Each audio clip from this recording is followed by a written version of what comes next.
Okay guys, so we're moving on to our next topic in chemistry for NEET rapid revision. कल वाला topic I hope आपको समझ आ गया, although बहुत ज़्यादा डिफ़िकल्ट टॉपिक वो था भी नहीं, और उस पे से हम लोगों को जो क्वेश्चंस आ सकते हैं वो भी ज़्यादा से ज़्यादा we can expect may be one question.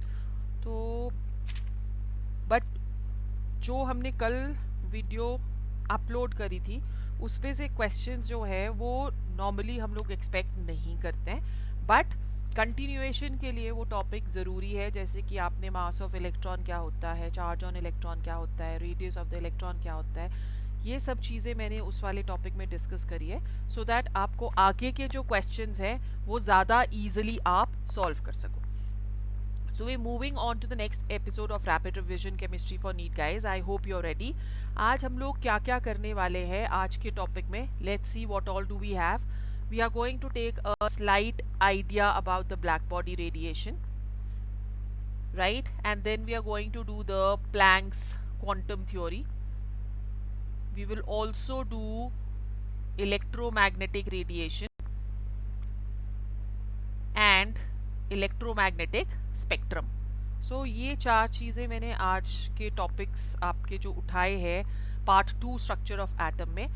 So black body radiation again NEET पे हमें जनरली इसमें से कोई क्वेश्चन नहीं आता, कोई एक अर्जेंट रीज़न या मल्टीपल चॉइस में may be we can get one reasoning kind of a question we can get. तो ब्लैक बॉडी रेडिएशन बेसिकली क्या होती है कि जब भी हम लोग सॉलिड्स को हीट करते हैं तो हमें पता है कि वो रेडिएशंस इमिट करेंगे, ठीक है। और वो जो रेडिएशंस इमिट करते हैं वो रेडिएशंस इमिट करते हैं over a wide range of wavelengths. जैसे अगर आप एक आयरन की रॉड को हीट कर रहे हो एक फर्नेस में, तो वो सबसे पहले क्या होती है, डल रेड। फिर उसके बाद प्रोग्रेसिवली हम ज़्यादा हीट अगर देते रहेंगे तो वो ज़्यादा रेड होती रहेगी जैसे जैसे टेम्परेचर इंक्रीज होएगा। Then if we are still heating it further, वो वाइट रेडिएशंस इमिट करने लग जाती हैं which will turn blue at very high temperatures. So मतलब इसका ये हुआ कि जो भी रेडिएशंस इमिट होती हैं they are going from a lower frequency means that they are going from a lower energy to a higher frequency which is higher energy जैसे जैसे टेम्परेचर इंक्रीज होता है। तो एक आइडियल बॉडी जो इमिट और एब्जॉर्ब करती है सारी फ्रीक्वेंसीज, उसे हम क्या बुलाते हैं, it is known as black body radiation.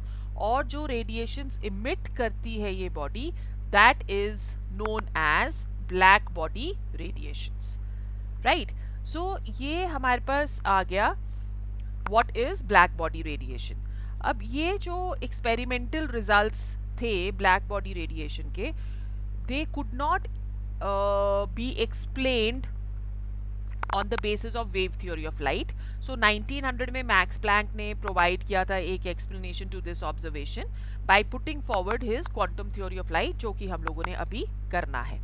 अब जो टोटल इंटेंसिटी होती है रेडिएशंस की इमिटेड ओवर ऑल वेवलेंथ्स, जब भी ब्लैक बॉडी रेडिएशंस होएगी, तो that can be given as intensity that is equal to power emitted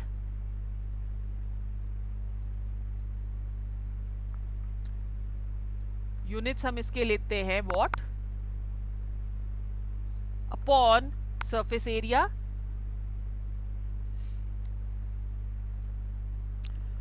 area, we are going to take in meter square.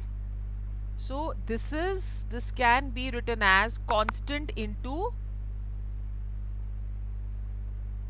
the fourth root of the fourth power of absolute temperature. So constant into t raised to power 4.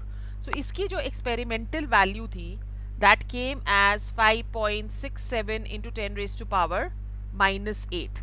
Experimental value of this constant was 5.67 into 10 raised to power minus 8. So intensity can be calculated as 5.67 into 10 raised to power minus 8 into t raised to power 4. Okay, so black body radiation में जितनी भी discrepancies थी, they were explained on the basis of the Planck's quantum theory. एक चीज जो आपने इसमें याद रखनी है, that is कि green light जो होती है that is never radiated in black body radiation, और wavelength corresponding to maximum in intensity. So हम लोग क्या बोलते हैं कि lambda maximum that is directly inversely proportional to temperature, or lambda max into temperature, that is a constant. Okay, so Planck's quantum theory important है guys, इसमें से हम लोग एक क्वेश्चन एक्सपेक्ट कर सकते हैं, तो इस पे हम लोग हैशटैग लगा रहे हैं, हैशटैग Planck quantum theory. जो भी स्टडीज हम लोगों ने ब्लैक बॉडी रेडिएशंस में करी, that led to the Planck's hypothesis of quantization of electromagnetic radiations. So what does Planck quantum theory say?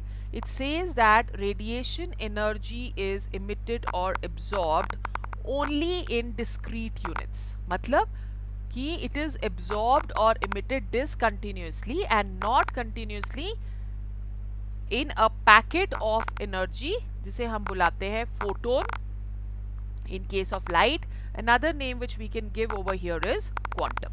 Now the energy associated with the quantum E, that is equal to h nu. Now we know that nu, that is equal to c upon lambda, that is velocity of light upon wavelength. So E over here, that becomes equal to hc upon lambda. Now what is h? H is the Planck's constant, which has a numeric value of 6.6 into 10 raised to power minus 34 joules second. Right? अब यहाँ पे जो energy photon की होती है उसको हम लोग बोलते हैं कि वो रेडिएट या एब्जॉर्ब होगी in whole number multiples of quantum.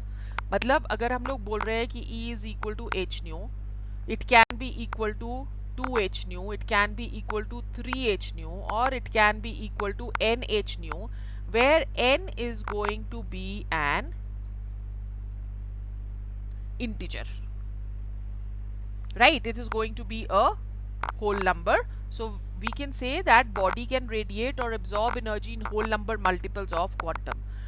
जो एनर्जी फोटोन की होती है that is going to decrease with increase in wavelength. So we've already seen the expression E is equal to hc upon lambda. यहाँ पे h constant है, the Planck's constant, c constant है, the velocity of light. So E will become inversely proportional to lambda. So जैसे जैसे energy increase होगी वैसे वैसे lambda की जो वैल्यू है that is going to decrease. So इसी वजह से जो फोटोन रेड लाइट का होता है that is going to be less energetic than the photon of blue light. इसमें से गाइज हम लोग क्वेश्चन एक्सपेक्ट कर सकते हैं. ओके, तो जो क्वांटम है वो सिर्फ एक पैकेट ऑफ एनर्जी है, कोई ऐसा कोई नेसेसरी नहीं है कि we are only talking of light over here. If in case we are talking of energy of light तो हम लोग यूज करते हैं word photon.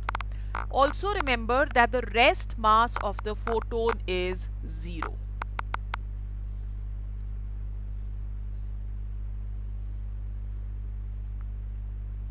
of the photon is 0. Okay, so we can expect questions from this section. Then we go on to electromagnetic radiations. So electromagnetic radiations क्या हुई, जैसे कि X rays हो गए, gamma rays हो गए, radio waves हो गए. I'm sure you've heard about this, you've read about these also.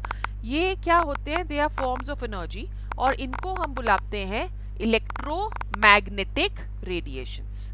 क्यों इलेक्ट्रोमैग्नेटिक रेडिएशंस इनको हम बुलाते हैं? क्योंकि कोई भी वेव जो है उसे हम ऑब्टेन कर सकते हैं by moving a charged particle in a magnetic field और moving a magnet in an electric field. So electromagnetic radiations में the radiations they are simultaneously attached to a magnetic field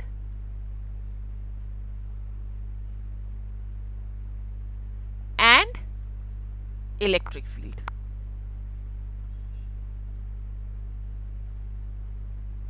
अब ये जो इलेक्ट्रोमैग्नेटिक रेडिएशंस हैं इनके wave characteristics होते हैं, तो इसलिए इनको कोई भी मटेरियल मीडियम की ज़रूरत नहीं है फॉर प्रोपगेशन। तो बेसिकली वेव क्या हुई, अगर सपोज हम वेव को इस तरह से एग्जिबिट कर रहे हैं, तो वेव क्या हुई, ये सिर्फ एक पीरियोडिक डिस्टर्बेंस है स्पेस में या मीडियम में, जो कि इन्वॉल्व करता है elastic displacement of material mediums और a periodic change in some physical quantities, जैसे टेम्परेचर हो गया, प्रेशर हो गया, इलेक्ट्रिक पोटेंशियल हो गया, इलेक्ट्रोमैग्नेटिक फील्ड हो गया। तो wave is going to be a periodic disturbance. Wave motion क्या रिप्रेजेंट करती है, वो रिप्रेजेंट करती है propagation of a periodic disturbance which is carrying energy, right. तो अब जैसे ये वेव है, तो अब ये इसकी मीन पोजीशन है, तो this is going to be the amplitude of the wave, ठीक है। ये क्रेस्ट हो गया, distance between two crest that is lambda, और distance between two troughs is also known as lambda. तो जो इलेक्ट्रोमैग्नेटिक रेडिएशंस होती हैं उसकी 5 कैरेक्टरिस्टिक्स हैं। लेट्स सी कौन कौन सी। The first one is wavelength, which is represented by lambda. Lambda is the distance between two crests or two troughs. अब इसके यूनिट्स क्या होते हैं, क्योंकि डिस्टेंस है तो यूनिट्स मीटर्स है, बट मीटर बहुत बड़ा यूनिट है, तो हम जनरली इसको रिप्रेजेंट करते हैं in angstrom. 1 angstrom that is equal to 10 raise to power -10 meters, और nanometer 1 nanometer is equal to 10 raise to power -9 meters, और picometer 1 picometer is equal to 10 raise to power -12 meters. Second हमारे पास आ जाता है characteristic frequency. Frequency को हम denote करते हैं by nu, and frequency is the number of cycles a wave takes in 1 second. Number of cycles a wave takes, it can be oscillations, it can be cycles, it can be vibrations in 1 second. So definitely इसके unit क्या होने वाले, एक unit हम hertz use करते और per second. Third is going to be velocity. So what is velocity? Velocity is the distance traveled by a wave in 1 second. Distance traveled by a wave in 1 second. So velocity will be equal to what? Wavelength into frequency, lambda into nu. So its units will be centimeters per second. फिर उसके बाद हमारे पास आ जाता है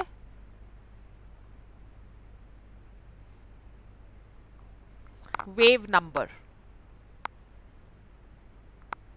Wave number is represented by nu bar. It is the reciprocal of lambda, 1 upon lambda, and then we have the amplitude.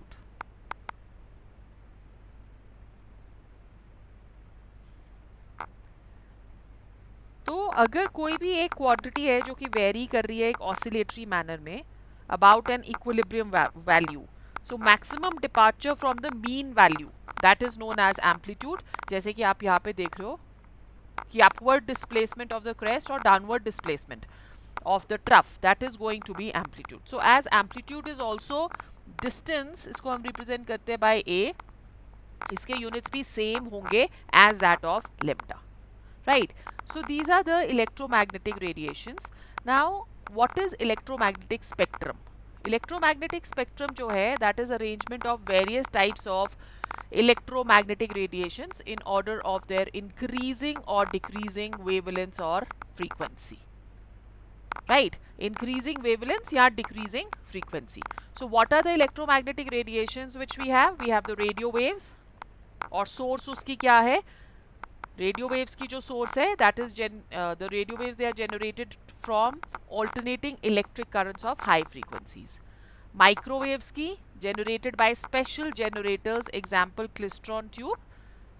ये जो waves हैं, they are used in telephonic circuits. Then IR radiations, which are emitted by incandescent objects. Visible radiations, these are the only radiations which we can see.